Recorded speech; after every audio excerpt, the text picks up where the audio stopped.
In early 2020, the world was facing an invisible enemy, a virus that had already begun to change everything. COVID-19 spread rapidly, and governments responded with lockdowns, travel bans, and business closures. Economies ground to a halt. Factories went silent, airlines grounded fleets, and streets emptied. For most people, this was a health crisis. But for one of the most vital commodities on the planet, oil, it became an unprecedented financial catastrophe. Oil, the lifeblood of modern civilization, suddenly became a liability.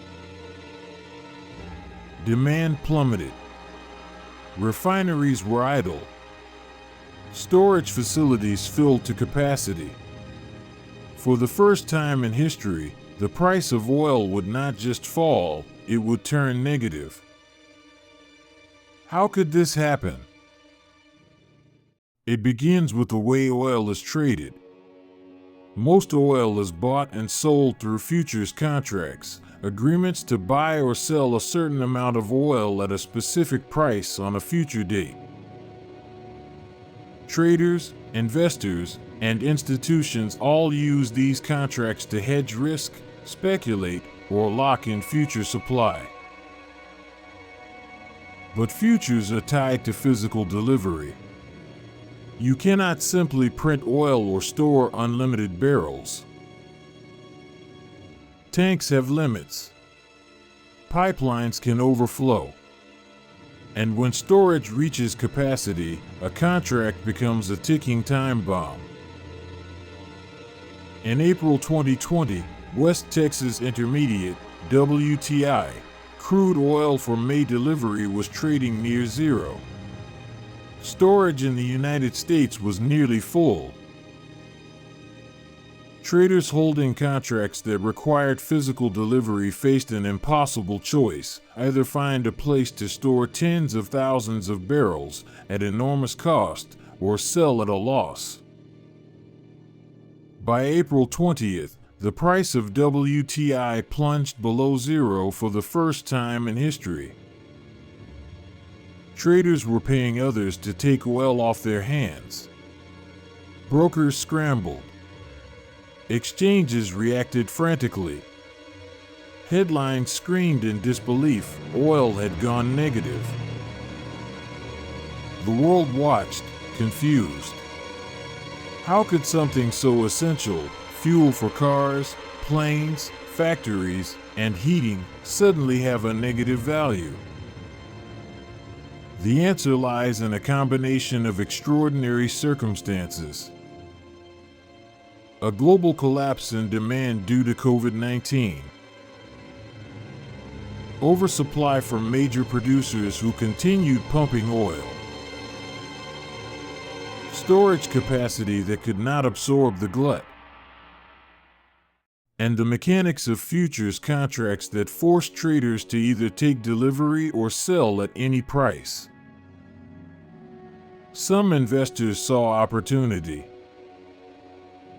They snapped up contracts at pennies on the dollar, betting prices would recover once demand returned.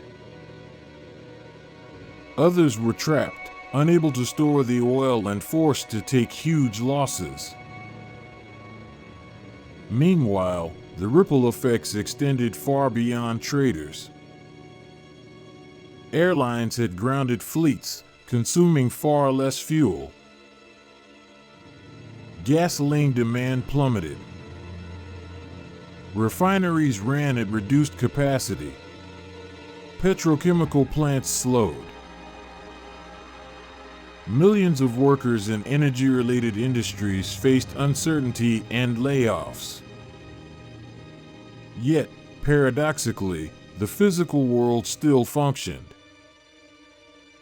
People could still drive to the store, heat their homes, or fly on planes where flights still operated.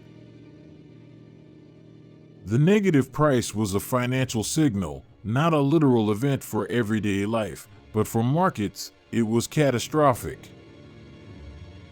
The April 2020 oil collapse exposed the fragility of modern financial systems. It showed that even commodities considered essential and stable could behave unpredictably under extreme stress. It highlighted the consequences of global interconnection, how a health crisis could instantly trigger a financial crisis in a commodity market. Regulators and exchanges intervened quickly to prevent further chaos. Delivery deadlines were extended. Contracts were restructured. Storage constraints were mitigated where possible. Yet the image of traders paying others to take oil remains a symbol of how fragile markets can be and how extreme events can create scenarios once thought impossible. The oil crash also taught a broader lesson about human behavior and market psychology. Panic spreads faster than logic. Fear can override fundamentals. And in highly leveraged, tightly coupled systems, small shocks can be amplified into massive disruptions. For ordinary people, the story was surreal. Oil went negative, yet gasoline at the pump did not pay you to fill up. Airlines kept grounded planes. Refineries continued producing, constrained by contracts and operational limits. But the financial shockwaves were profound, especially for investors and institutions unprepared for the scale and speed of the collapse. Looking back, April 2020 was a turning point, a moment that reminded the world that no market is immune to chaos. That essential resources can become liabilities. That financial instruments can behave in ways no one predicts. And that even in highly developed systems, extreme risk can lurk in plain sight. The oil market recovered in the months that followed as demand slowly returned and production was curtailed. Prices rebounded. Futures normalized. But the lesson endured. The world had witnessed the unimaginable, and financial systems had been tested in ways few expected. This episode isn't just about oil. It's about systems built on trust, leverage, and timing. It's about the unexpected consequences of global crises. And it's about how a single commodity, traded billions of times a day, can reveal the fragility of an entire financial ecosystem. Welcome to Cash and Chronicles, where money, power, and history collide.